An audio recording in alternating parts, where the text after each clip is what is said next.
Bonjour à toutes et à tous. Eh bien, il est 11 heures. Nous allons démarrer notre webinaire consacré donc à la vie du contrat. Ce webinaire donc va être enregistré et il vous sera mis à disposition à la fin de la dernière série de webinaires qui sont prévus jusqu'à la semaine prochaine, donc jusqu'au mardi 2 mai. Et donc, je pense dans le courant de la semaine suivante, ils seront à votre disposition sur notre site internet. Alors aujourd'hui, nous sommes 2 coordinateurs et 3 modérateurs. Donc, nous allons, vous présenter ce webinaire de manière coordonnée entre, l'Île-de-France. Donc, je suis Céline Laurency, directrice du pôle alternance, et Antionne en direct de la région Auvergne-Rhône-Alpes. Donc, nous sommes en duplex et nous allons, pour ces 3/4 d'heure, donc co-animer. Donc, voilà, je vous présente, Antionne en direct de Bonjour, Lyon. enchanté. Bonjour à tous. Alors, on va démarrer et les personnes qui arriveront donc, prendront le webinaire en cours de route. Alors, c'est moi qui défile normalement, si j'y arrive. Voilà. Donc aujourd'hui, le webinaire est consacré à la vie du contrat d'apprentissage. Donc notre intervention devrait durer environ, 1/2 heure, 40 minutes, et bien évidemment, vous pouvez poser vos questions dans le chat. Nous y répondrons soit par écrit, soit à l'oral, à l'issue de cette présentation. Alors pour des questions donc, d'organisation et pour que le webinaire se passe dans les meilleures conditions, nous vous invitons donc à poser vos questions dans le fil de conversation, à couper vos micros, bon ils le sont, par défaut. Heu, Nous vous invitons donc à partager, vos points de vue, mais avec, bienveillance, et de couper les caméras, donc elles le sont également par défaut pour alléger le réseau. J'ai du mal à passer les diapos. Alors Antione, je te passe la main pour la présentation d'Opcodesie. Oui, donc un petit focus déjà sur l'Opcodesie. Du coup, on va dire une présentation succincte, hein, sur l'Opcodesie avant d'entamer le sujet de notre webinaire du jour. Donc du coup, dans un premier temps, nos principales missions au sein de l'Opcodesie, hein, donc elles sont organisées autour de 6 points, hein, comme vous pouvez le voir. Donc une première mission qui concerne du coup le développement des compétences des salariés des entreprises industrielles, justement, qui ont besoin de faire face à la transformation des métiers, avec notamment le sujet qui concerne notamment la partie environnementale et tout ce qui concerne la digitalisation, hein, puisque ce sont les sujets du moment. Euh, une deuxième mission qui concerne notamment la partie information, conseil et accompagnement, notamment au niveau des projets de formation que les entreprises peuvent avoir, et au niveau notamment aussi de la partie recrutement. On est là aussi, bien évidemment, comme on va en parler aujourd'hui, au niveau du financement et concernant notamment l'alternance, hein, puisque l'apprentissage et la professionnalisation des jeunes font partie en tout cas de nos missions principales au sein de l'OPCO2I. On anticipe aussi, du coup, on est là aussi pour anticiper aussi les métiers et tout ce qui concerne les compétences des entreprises, donc notamment les besoins que vous allez avoir, on va dire, à l'avenir. Alors, ça concerne notamment les entreprises, mais ça peut aussi vous concerner aussi à vous aussi. Euh, et puis après, donc, on est là aussi pour proposer notamment des certifications qui permettent une meilleure et une rapide insertion professionnelle. Et enfin, donc, on est là aussi, l'OPCO2I est là aussi pour vous faire découvrir tous les métiers auprès du grand public. Notamment, ça fait partie de la campagne que vous avez pu voir depuis quelques semaines, notamment qu'elle soit au niveau des réseaux sociaux, au niveau publicitaire à la télé, autour de la marque avec l'industrie. On a un avenir à fabriquer. Voilà. On va enchaîner du coup Oui, sur, alors sur la suite. Voilà, donc l'OPCO2I, c'est rassemble 32 branches professionnelles qui sont divisées du coup, enfin en tout cas réparties en 11 sections paritaires professionnelles, hein, comme vous pouvez le voir, hein. Donc il y a l'ameublement, bois et jouets, périculture, le caoutchouc, la chimie, l'énergie et services énergétiques, industrie créative, technique, mode et luxe, matériaux pour la construction et l'industrie vert, métallurgie et recyclage, papier carton, pétrole, pharmacie, plasturgie, nautisme et composite. Donc voilà, ça fait quand même pas mal de branches. En gros, il y a quand même quasiment toutes les branches industrielles, si ce n'est du coup notamment l'agroalimentaire qui lui, du coup, a son OPCO, de son côté. Voilà. Donc l'OPCO2I est toujours, à proximité des entreprises avec un ancrage territorial, du coup avec 12 délégations régionales et 250 conseillers, à proximité des entreprises, pour être au plus proche de nos entreprises. Voilà, il y a juste une particularité notamment pour, les régions d'outre-mer qui, eux, sont suivis, par l'opérateur Acto, heu, qui lui, voilà, dispose d'un réseau outre-mer. Voilà, c'est juste la particularité, qu'il peut avoir, voilà, au sein de l'OPCO2I. Voilà. L'OPCO2I en chiffres, hein, pour terminer cette présentation, quelques chiffres clés sur notre région d'action. Donc c'est donc, comme je vous le disais tout à l'heure, donc c'est 32 branches professionnelles. On est donc du coup, hein, sur, à peu près, plus de 2 800 000 salariés, concernés en tout cas qui sont chez nous, au sein de l'OPCO2I, avec du coup qui représente un peu plus de 62 000 entreprises. Et donc il y avait en 2022 notamment 130 un peu plus de 130 000 contrats en alternance, en cours sur 2022. Et l'OPCO2I, voilà, comme je vous disais tout à l'heure, donc il y a un certain, on est du coup, à peu près 250 conseillers à agir et au total, donc c'est 800 collaborateurs, donc avec les 12 délégations, dont on a déjà fait part précédemment sur le support, précédent. Voilà.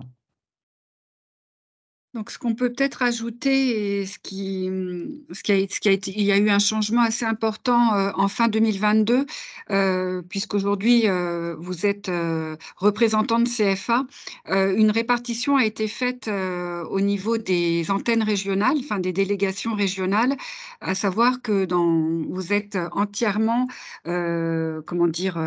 La gestion de vos dossiers est centralisée dans une délégation régionale, ce qui n'était pas le cas jusqu'à présent. Donc, cette organisation a été mise en place, depuis fin octobre.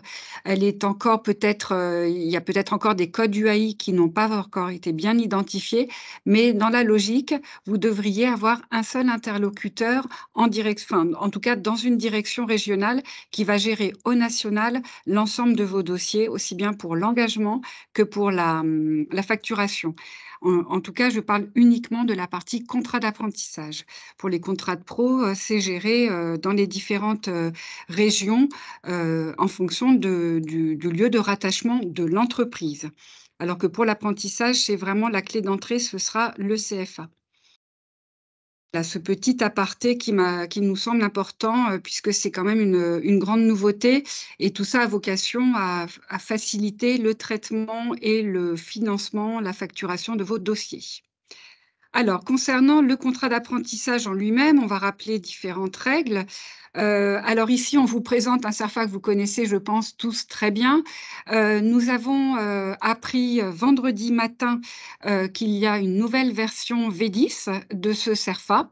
Nous n'avons pas pris, on a préféré ne pas prendre le temps de tout modeler parce que pour l'instant, nos outils, n'ont pas été encore mis à jour, hein. C'est toujours le formulaire, 09 qui est, présent dans nos outils. Donc le temps de faire les mises à jour, voilà, je pense que incessamment sous peu, enfin en tout cas j'espère que pour la prochaine campagne, la version 10 sera actualisée. Donc il y a une nouvelle V10 et une nouvelle notice. Alors, on rappelle, bien évidemment les points d'attention, hein, sur le CFA, sur le CERFA, pardon. Le SIRET, qui doit figurer est bien le SIRET du lieu d'exécution du contrat, donc le lieu où le jeune va être physiquement. Et non pas le siège social comme ça a pu être, le cas, en tout cas lorsqu'en 2020 nous avons récupéré la gestion des contrats d'apprentissage, il pouvait y avoir des confusions. Donc on est d'accord que sur la rubrique employeur, c'est le lieu d'exécution, où est le jeune physiquement, donc qui doit apparaître, le SIRET d'exécution. En revanche, concernant l'effectif total, on parle bien de l'effectif sirène, donc de l'effectif société. Donc c'est un fort, enfin, point de vigilance. Comme vous aidez régulièrement les entreprises à remplir, les CERFA, on souhaitait vous apporter, cette précision puisque c'est à partir de l'effectif sirène qui va être saisi qu'il y a un lien avec les aides de l'ASP, les aides à l'apprentissage. Et comme vous le savez, il y a une distinction à faire entre les moins de 250 et les plus de 250 salariés. Le numéro le numéro de la sécurité sociale du salarié est obligatoire, hein, le NIR. Et également pour des raisons donc ASP, le courriel qui doit être indiqué au niveau de la rubrique employeur doit être l'adresse mail d'une personne permanente dans l'entreprise, parce que certaines entreprises peuvent faire appel à des CDD ou des alternants eux-mêmes pendant la campagne pour rédiger les CERFA. Et évidemment, ça pose un problème puisque ça doit être quelqu'un de permanent dans l'entreprise qui doit être joignable à tout moment de la vie du contrat. Voilà nos points de vigilance. Alors, on vous rappelle également que l'OPCO, sur les contrats d'apprentissage, a 4 points de contrôle, uniquement 4 points de contrôle. De par notre rôle de proximité avec les employeurs, nous nous devons d'attirer leur attention sur d'autres points, mais qui ne seraient pas forcément bloquants. Mais dans nos missions d'accompagnement, on peut aller au-delà des 4 points de contrôle. Donc, pour mémoire, les points de contrôle sont les suivants: l'éligibilité de la formation, donc au niveau du code du travail. Donc, on va vérifier que le titre RNCP est bien actif, dont la date de validité, enfin voilà, que le titre soit toujours actif au niveau du RNCP, qu'il est bien évidemment présent sur le site de France Compétences, et sur la fiche du RNCP devra bien être mentionné le fait que la formation peut être réalisée en contrat d'apprentissage. Sinon, nous ne pouvons pas donc donner suite au contrat. Ensuite, concernant l'âge du jeune, donc le contrat d'apprentissage est ouvert aux jeunes de 16 à 29 ans, révolus. Il y a des exceptions pour lesquelles une personne peut entrer en apprentissage, quel que soit son âge. Donc, si la personne est reconnue travailleur handicapé, donc là, il n'y a pas de limite d'âge. Si l'alternant souhaite créer ou reprendre une entreprise et que cette reprise d'activité, enfin, reprise d'entreprise, soit soumise à l'obtention d'un diplôme, du diplôme préparé. Les sportifs de haut niveau donc, peuvent accéder à l'apprentissage quel que soit leur âge. Et bien évidemment, en cas d'échec à l'examen, l'apprenti peut être amené à redoubler, même s'il a dépassé les 29 ans. Alors ensuite, on a la partie qui est liée à l'encadrement du jeune. Donc, le jeune doit être encadré par un maître d'apprentissage majeur. Là, ici, on vous a mis un petit focus. Alors, je vais voir si ça fonctionne sur le maître d'apprentissage en lui-même, qui doit avoir évidemment les capacités d'encadrer le jeune dans les missions qui sont en lien avec le diplôme qu'il prépare. Voilà, donc en cas de non-présence de maître d'apprentissage sur le CERFA, on pourrait refuser le dossier. Et le dernier point de contrôle, qui n'est pas des moindres, c'est le respect de la rémunération, en tout cas en fonction des grilles minimales liées au code du travail. Donc, nous nous attachons à vérifier les taux légaux. Hein, je rappelle bien qu'en tant qu'OPCO, nous vérifions que la rémunération est conforme par rapport au légal. Et en revanche, nous pouvons être amenés à nous rapprocher de nos entreprises, des employeurs, si toutefois la rémunération conventionnelle n'était pas respectée. Mais ce n'est pas un point bloquant. Alors, cette diapositive est un petit peu le résumé finalement de tout le cadre général légal du contrat d'apprentissage. L'objectif d'un contrat d'apprentissage, faut pas l'oublier, c'est de mener à l'obtention d'un diplôme ou un titre RNCP, donc pour que le jeune obtienne un diplôme à l'issue de sa formation. Donc, je rappelle le public éligible, les jeunes de 16 à 29 ans. Si un jeune atteint ses 15 ans avant le terme de l'année civile et qu'il a achevé son premier cycle de l'enseignement secondaire, dans ces cas-là, c'est aussi une dérogation. Il peut conclure un contrat d'apprentissage l'année de ses 15 ans. Jusqu'à 30 ans, donc révolu si le précédent contrat a été rompu pour des raisons indépendantes de la volonté de l'apprenti. Et il n'y a pas de limite d'âge, comme on le disait tout à l'heure, pour les travailleurs handicapés lors de la création ou de la reprise d'une entreprise, les sportifs de haut niveau et le cas d'échec à l'examen. La nature du contrat d'apprentissage, ça peut être un contrat d'apprentissage conclu dans le cadre d'un CDD, mais également dans le cadre d'un CDI.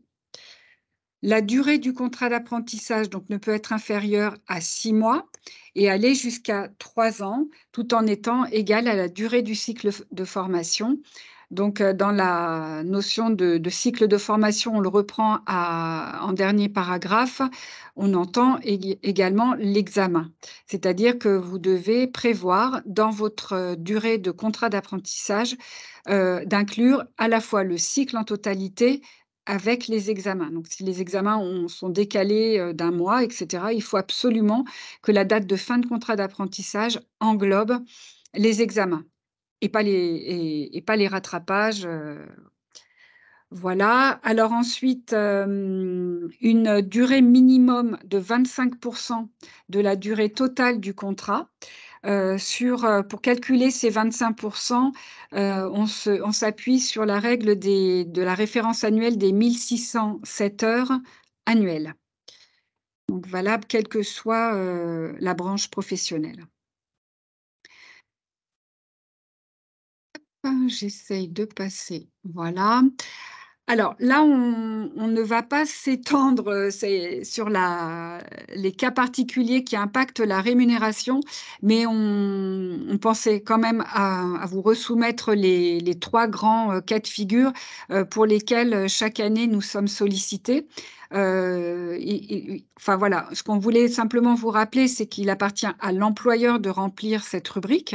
Charge à lui de se rapprocher de nous en cas de doute.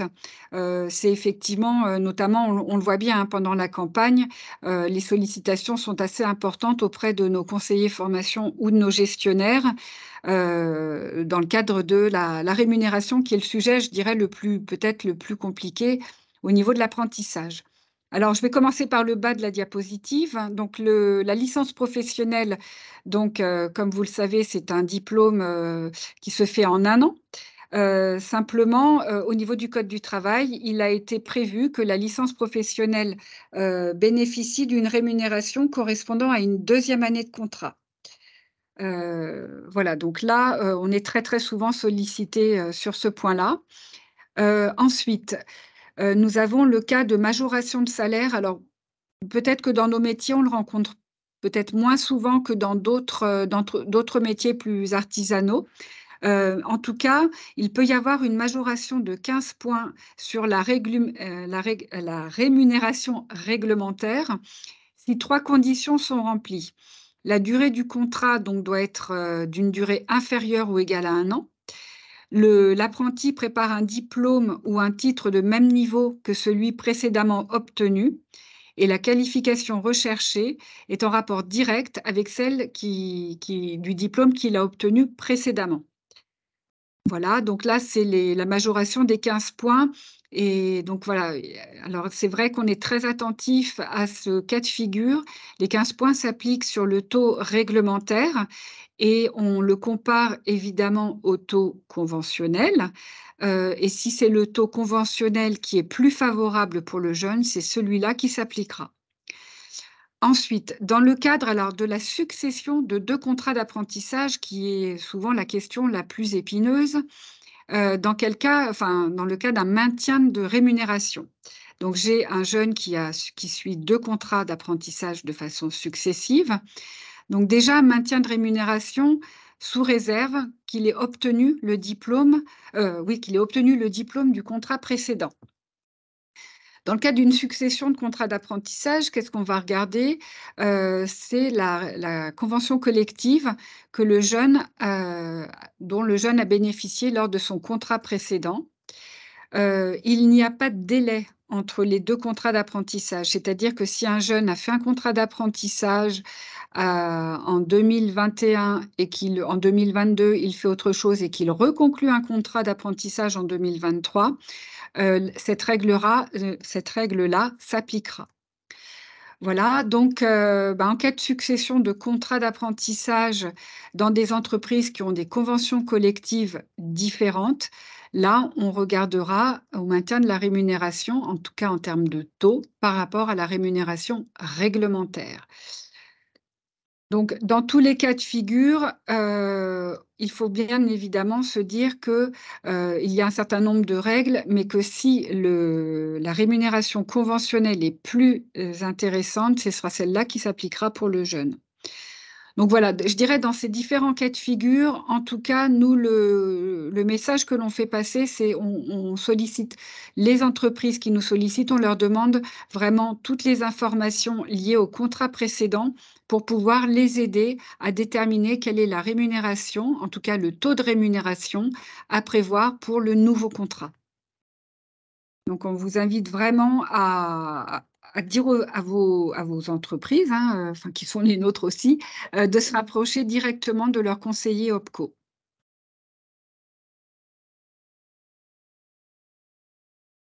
Alors, comment transmettre le contrat?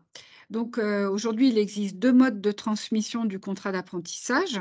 L'entreprise va pouvoir transmettre son dossier sur le portail, mis à sa disposition, sur le portail OPCO2i qui s'appelle Mon compte 2i. Voilà, donc elle peut saisir son dossier sur le portail, déposer, les pièces et nous le transmettre. Vous-même, en tant que CFA, vous avez aussi une possibilité de nous transmettre le contrat via le module de l'API Convergence, si toutefois votre logiciel le permet et, condition sine qua non bien évidemment, si l'entreprise vous a donné un mandat de gestion. Donc dans ce cadre-là, vous pourriez tout à fait transmettre votre dossier via l'API Convergence. Donc on rappelle dans les 2 cas de figure que le contrat doit nous être transmis dans les 5 jours. S'il n'était pas conforme, dans ces cas-là, bien évidemment, nous nous rapprochons soit du CFA, si c'est un motif pour lequel vous pouvez facilement nous répondre, soit auprès de l'employeur, par exemple, si on avait un problème lié à la rémunération. Donc on rappelle que il appartient, donc c'est de la responsabilité de l'employeur de s'assurer de la bonne conformité des contrats qu'elle nous transmet. Hein, on parle vraiment d'un contrat de travail, donc c'est pour cette raison qu'on a voulu, insister sur le fait que vraiment la responsabilité relève de l'employeur. Alors, on va faire un petit focus sur l'API Convergence que certains d'entre vous doivent, déjà connaître et peut-être déjà, pratiquer avec nos services. Donc, l'API Convergence, ça nous permet de travailler ensemble de manière complètement dématérialisée.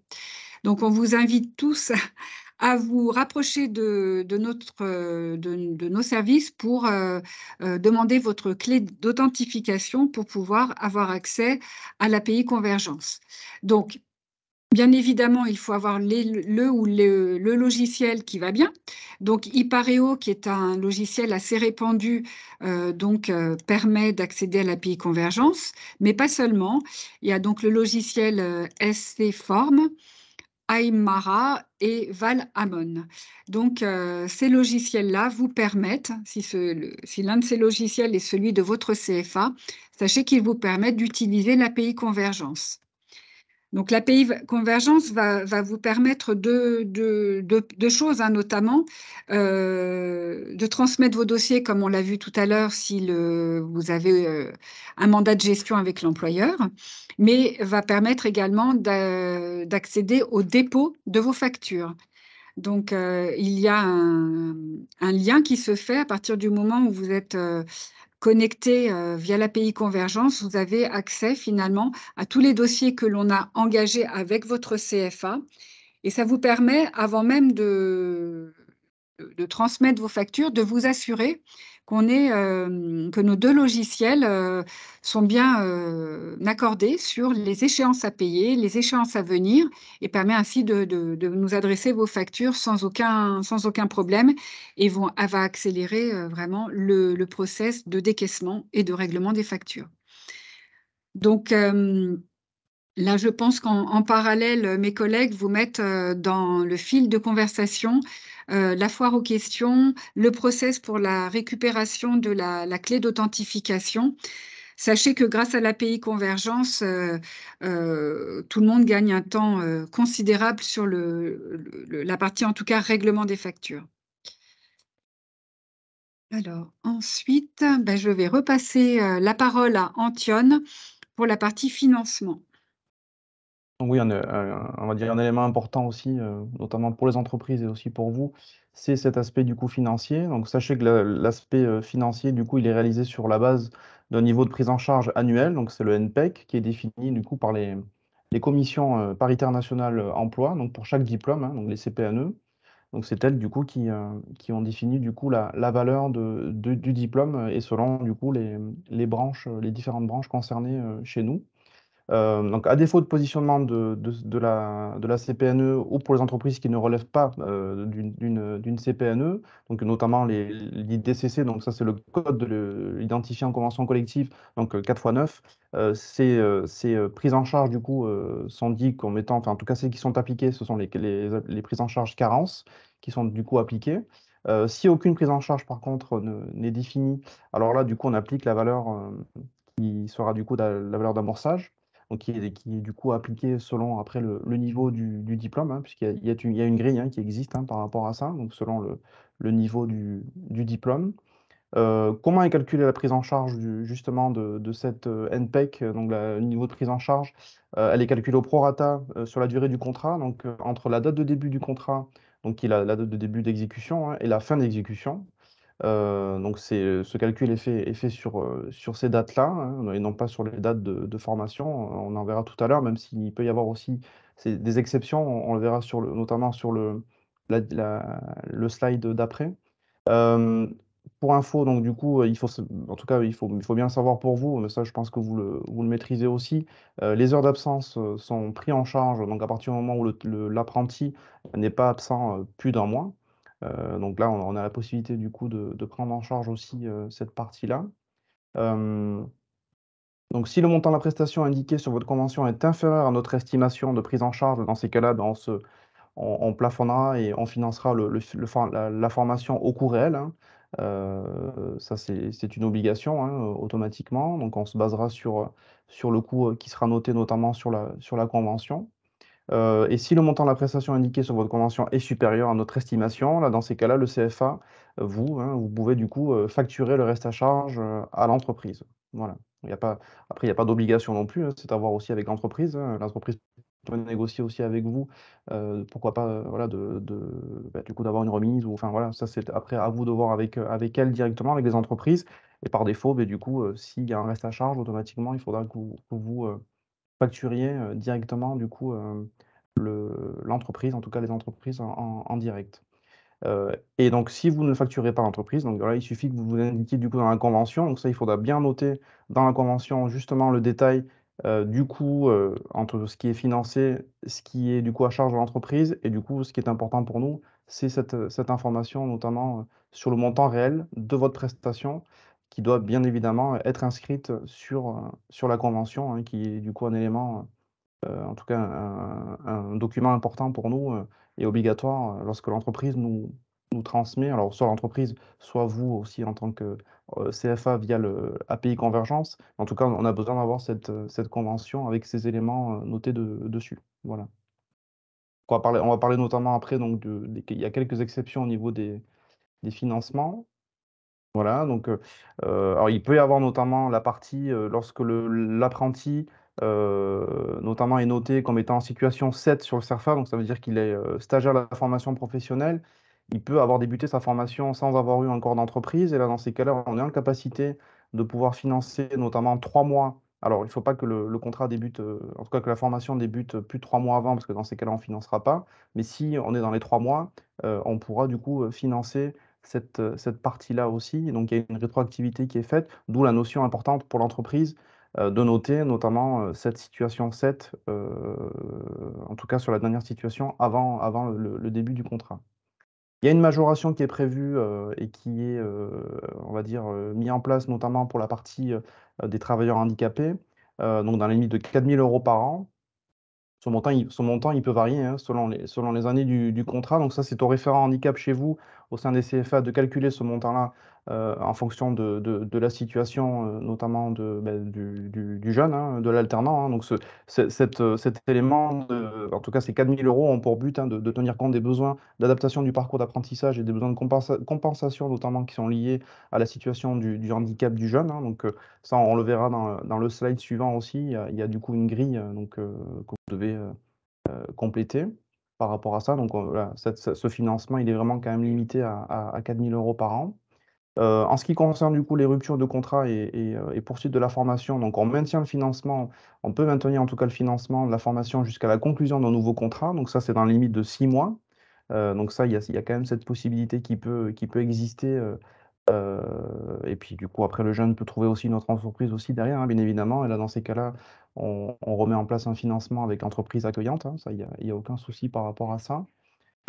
Et puis après, voilà, il y a cette majoration qui existe de 10% pour les contrats d'une durée inférieure à un an. Donc il y a quand même trois conditions qui doivent être réunies pour pouvoir mettre cette majoration-là. Donc le contrat doit être inférieur à un an. Il y a une dérogation qui doit être mise en place, notamment pour la réduction de la durée de la formation.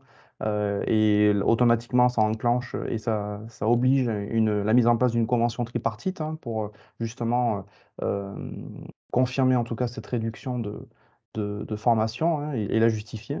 Euh, et puis après, il y a la certification qui ne fait pas partie des 4 titres enregistrés au RNCP qui peuvent avoir une durée aussi de formation inférieure à un an. Donc voilà, à partir du moment où ces trois conditions sont réunies, le niveau de prise en charge annuel est proratisé à la durée du contrat et il est majoré de 10% dans la limite pardon, du niveau de prise en charge annuel. Voilà. Donc ça bien, enfin en tout cas, ça c'est souvent ce sont des éléments où l'entreprise nous sollicite, hein, notamment, hein, c'est un cas dérogatoire. Donc il faudra bien noter comme quoi le,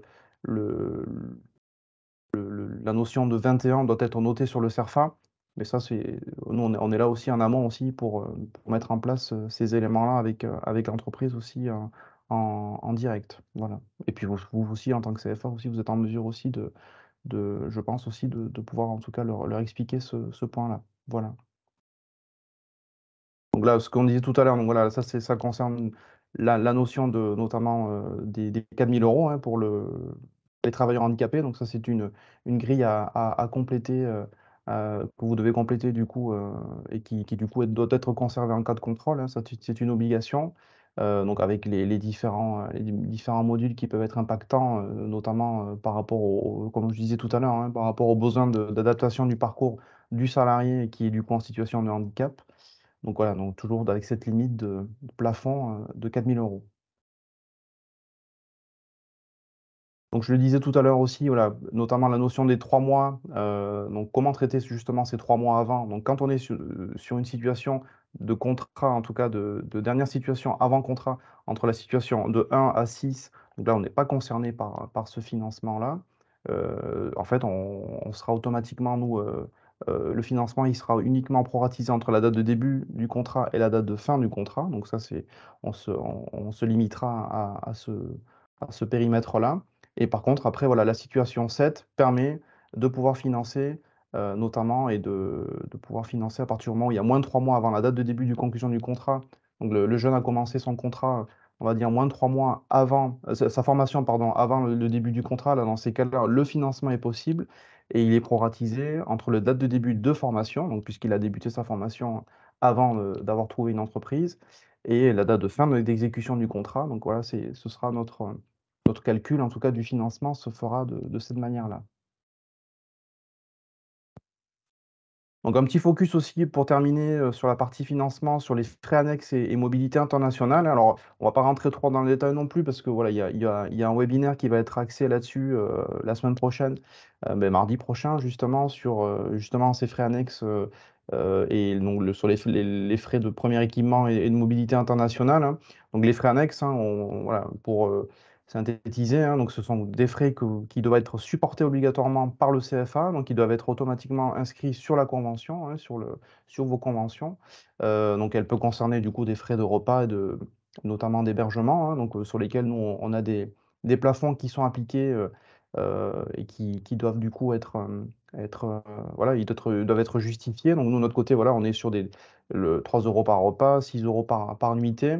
Euh, donc ça, c'est vraiment, on se limite vraiment à ce qui est noté, comme noté dans la modalité, hein, sur ce qui figure sur la convention de formation.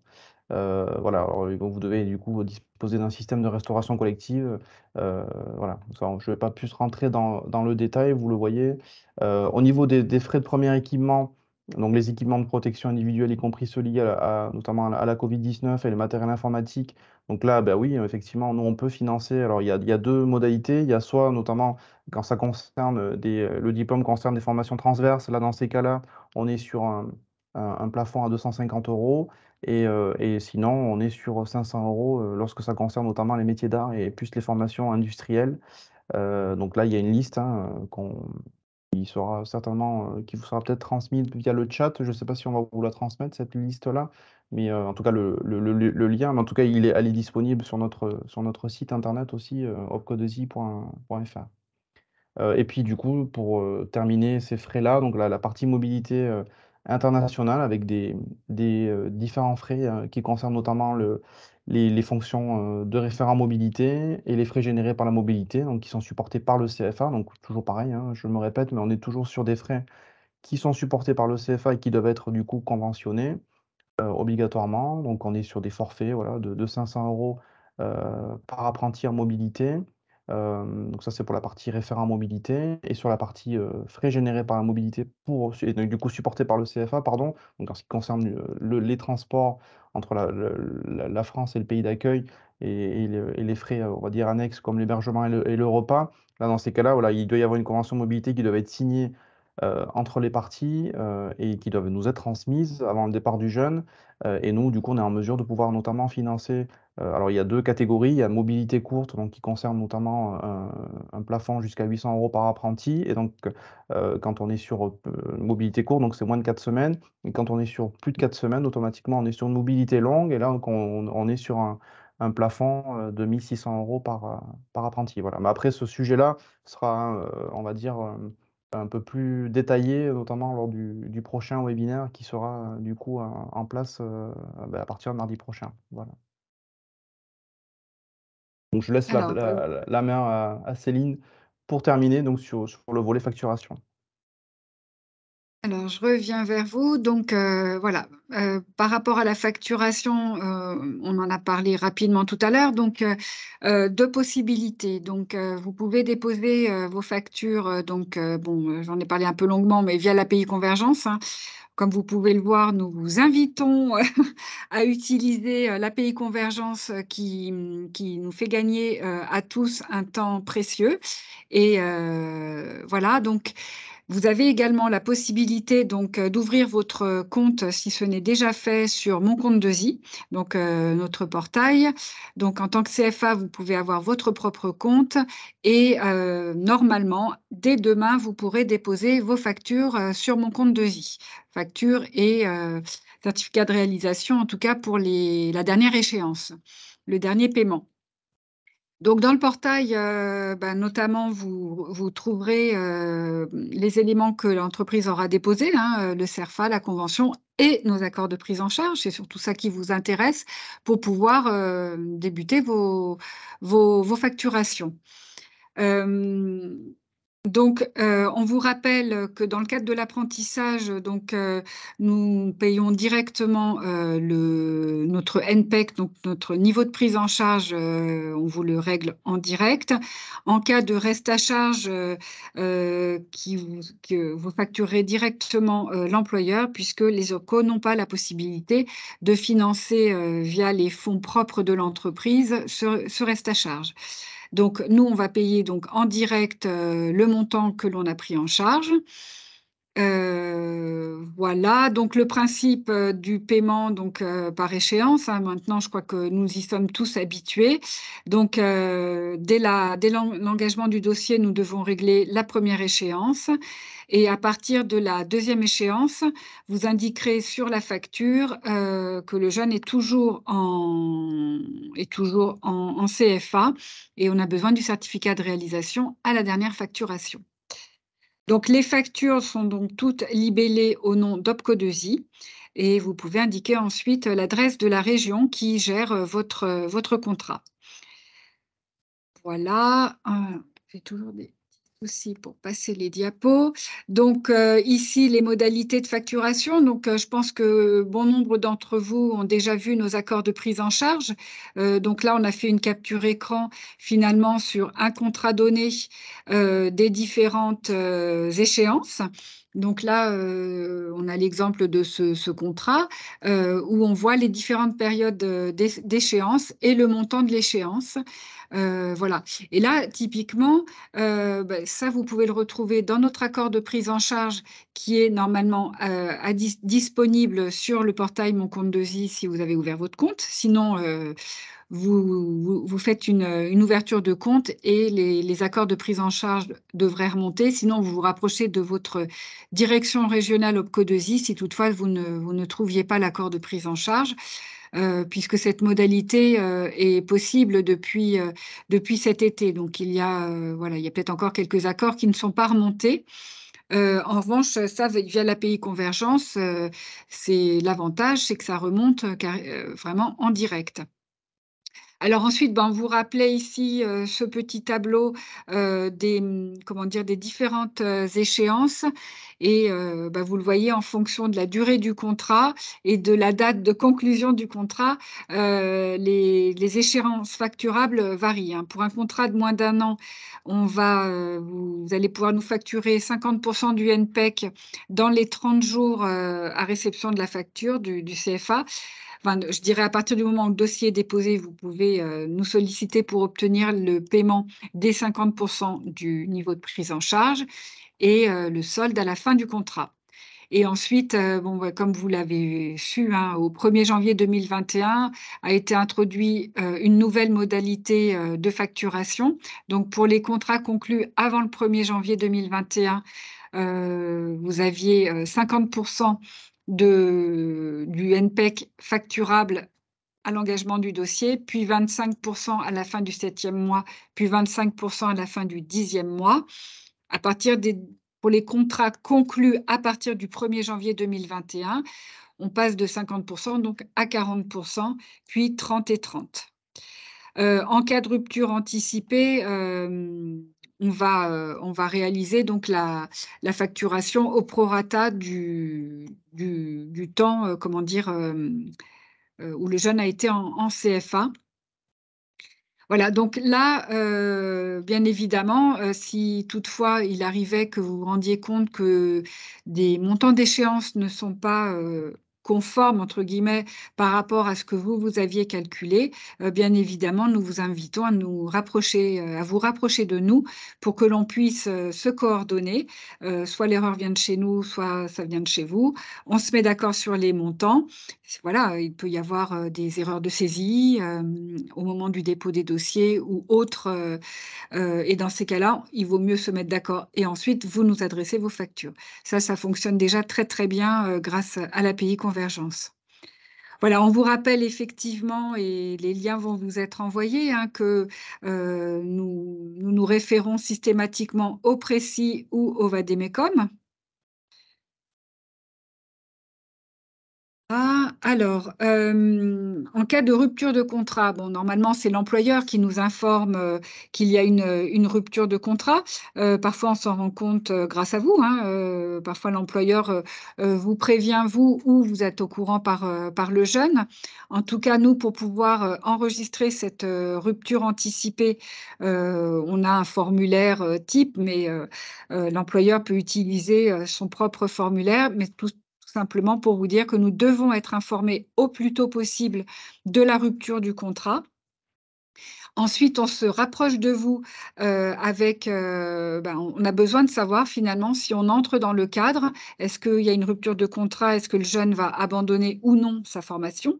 S'il a trouvé un nouvel employeur, comme Antione le disait, soit l'employeur dépend encore d'OPCO2i, on va réenregistrer va enregistrer un nouveau contrat pour lui et on reprendra notre financement sur le nouveau contrat. Soit le jeune conclut un nouveau contrat dans un autre OPCO, bon, ben, on va interrompre notre financement. Soit le jeune a un contrat rompu, mais poursuit sa formation et a 6 mois pour trouver un nouveau contrat. Et pendant ce temps-là, pour ne pas le pénaliser, on va poursuivre notre financement dans un délai maximum de 6 mois. Donc je rappelle effectivement la règle des absences. Donc je vous rappelle que la prise en charge est forfaitaire. Donc on ne tient pas compte, comme dans le cadre des contrats de pro, des absences éventuelles, sauf si elles devaient perdurer au-delà d'un mois. Alors les avenants, donc j'ai vu tout à l'heure dans le fil de conversation, donc les employeurs ont aujourd'hui la possibilité de saisir leurs avenants sur mon compte 2i. Donc ça, c'est quand même une belle avancée qui doit dater d'il y a un mois à peu près. Pour les ruptures, ça n'est pas encore le cas. Donc là, on vous a spécifié les différents types d'avenants. Nous avons constaté avec le nouveau CERFA, donc publié vendredi dernier, qu'il y a un 38e item. Bon, ça a un petit peu bougé au niveau des types d'avenants, mais bon, on retrouve grosso modo, bah, évidemment les mêmes catégories, hein. Modification juridique de l'employeur, là, c'est lorsqu'il y a un changement de sirène. Donc vraiment un changement d'employeur. Le code 37, lui, c'est le changement de lieu d'exécution du contrat de travail. Donc on est sur un changement de SIRET, un changement d'établissement. Le code 36 que vous connaissez certainement très bien également, hein, c'est, je dirais, le code qui va nous permettre d'enregistrer les changements de maître d'apprentissage. Voilà, c'est un code très utilisé et bien évidemment, le 33 qui peut être lié à l'échec à l'examen de l'apprenti et dans ce cas-là, il y a prolongation du contrat. Voilà, alors moi j'en ai terminé avec la présentation. Maintenant, on va peut-être passer dans le chat pour voir quelles questions vous nous avez posées et auxquelles nous n'aurions pas pu répondre par écrit parce que pas toujours facile de s'exprimer par écrit. Alors, je me rapproche des modérateurs.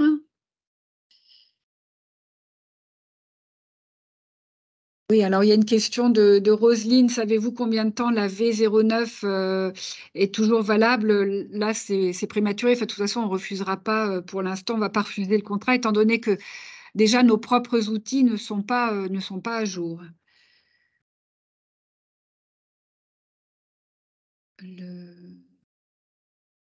Le NIR du MA. Alors, il faut savoir que les NIR sont saisis en tout cas par l'employeur. Et non, il y a une question pardon, par rapport au NIR et au RGPD. Donc tout ce qui est numéro de sécurité sociale, c'est saisi par l'employeur et lorsque ça arrive chez nous, on ne le voit pas. La gestionnaire qui instruit le dossier, ça apparaît en grisé. C'est même nous, si vous voulez, nous ne voyons pas le code NIR.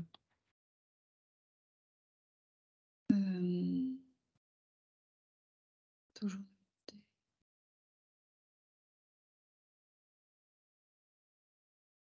Le code diplôme est toujours demandé sur la V10. Ah oui.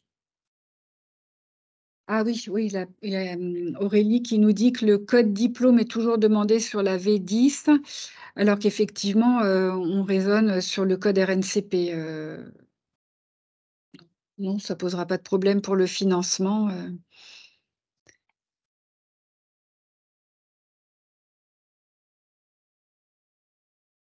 Quelle est la date qu'il faut prendre pour date de début de formation pratique chez l'employeur sur le nouveau... Ah, ça, j'ai pas vu. Ouais, ça, on n'a pas... On a une question sur la date de début de formation sur le V10. Je ne comprends pas la question.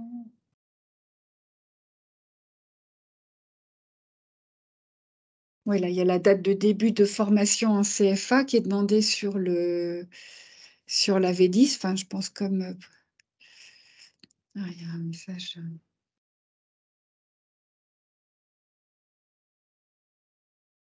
Je sais pas répondre à il y a une question, alors je sais pas si on peut ouvrir le micro, mais non, on peut pas ouvrir le micro. Ben, on va essayer de revoir votre question sur la question du début de formation.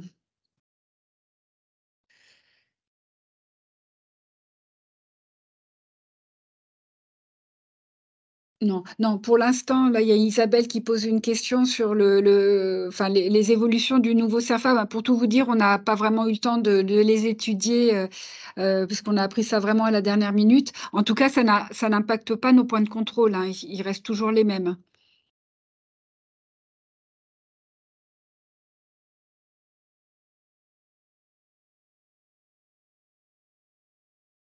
Non, je crois qu'a priori, on a répondu. On a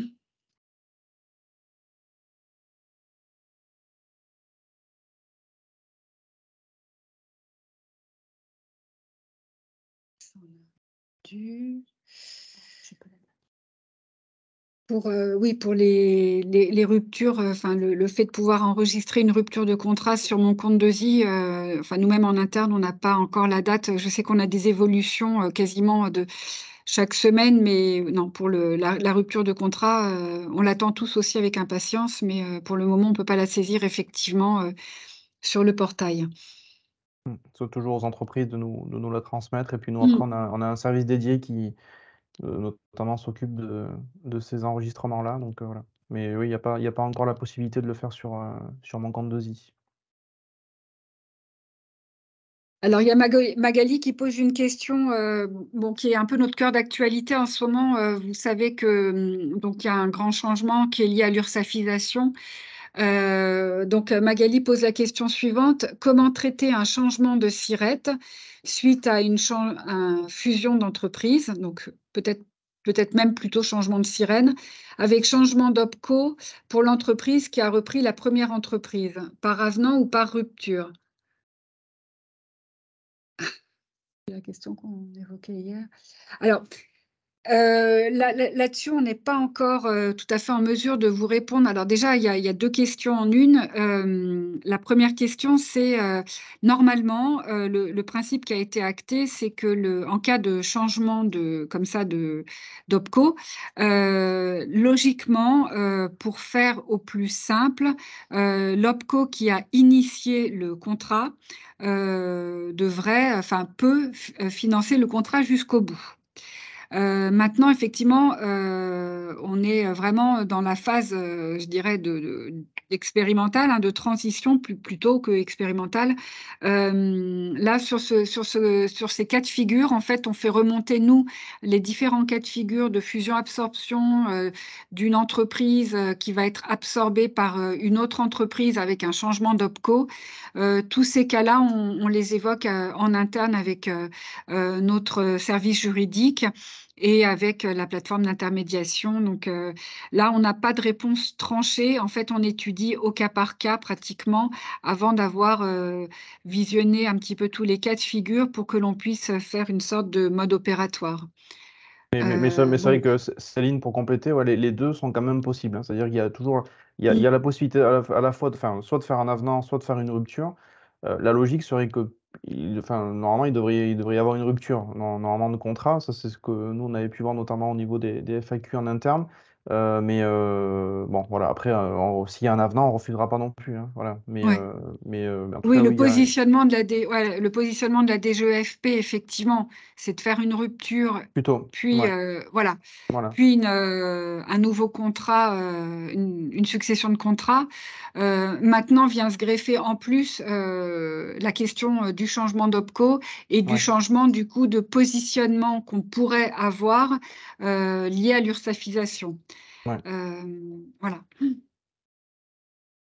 Donc là, je pense qu'il est enfin voilà, pour, répondre, même si c'est qu'une réponse partielle, je vous invite à ce que l'employeur concerné par le contrat initial se rapproche de son OPCO initial, pour que, voilà, l'OPCO initial puisse étudier la question. Alors, est-ce qu'il y a d'autres questions? Sur l'AV10, il faut indiquer la date de début chez l'employeur. Ah oui, alors c'est peut-être effectivement une évolution qui n'était pas, là, c'est la date de début en formation. Ah! Je regarde en parallèle, Ah oui, oui, effectivement, ils ont ajouté la date de début de formation pratique chez l'employeur. Oui, bah oui. Oui, donc il y a, à la fois la distinction entre la date de début d'exécution du contrat et la date de début de formation pratique chez Mmh. l'employeur. Bah, je pense que ça évoque le fait que si la enfin, si le jeune démarre par une semaine en CFA, bah, C'est la ça. date de début d'exécution, ce sera, admettons, si la formation démarre le 1er septembre et que l'entreprise, démarre le contrat, bah, date début d'exécution 1er septembre, même s'il ne vient en entreprise pour la première fois que le 8 septembre. Dans ces cas-là, on aura les 2 dates distinctes. Effectivement, il y a, voilà, il y a quelques, voilà, il va nous falloir un petit, voilà, faut qu'on étudie effectivement tous les changements Mmh. qu'il y a sur le CERFA. Voilà, bah, je crois qu'on a fait le tour des questions. On vous remercie pour votre attention Merci beaucoup. Merci pour votre attention. et puis, bah, rendez-vous la semaine prochaine pour la partie, mobilité internationale et frais annexes. Bonne journée à tous. Au Bonne revoir. journée, à bientôt. Au revoir.